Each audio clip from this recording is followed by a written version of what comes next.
আজ দুর্গাপুরের সেন মার্কেটে যে চেয়ারম্যান ছিল তার গায়ে একজন ছেলে হাত দিয়েছে, মানে তাকে মেরেছে। তো তাকে মারার জন্য সেন মার্কেটের জনগণ, এই ব্যবসায়ীদাররা তারা বিক্ষোভ করছেন। তাকে কেন মারা হলো, তাকে ধরে নিয়ে আসা হোক। সে যদি কোনো ভুল করতো তার জন্যে কমিটি ছিল, কমিটিকে করতো, ওরকমভাবে মারলো কেন? তো সে বিক্ষোভ জানাতে গিয়ে তারা আর্মিরা যথেষ্ট চেষ্টা করেছে, সামলাতে পারছে না। লাস্টে আর্মিরা ভয় দেখানোর জন্য তারা করেছে, লাঠিচার্জ করেছে, আর কাউকে মারেনি।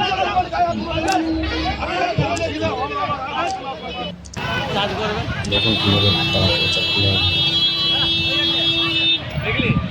চালাবে মারা র্যাপ মারা বেরিয়ে সব মারা পালা দাদাগাড়ি ছিল সব বন্ধ হয়ে গেল। বা তুই ওখানে কি করতে এইটা পার্টি করতে নেই।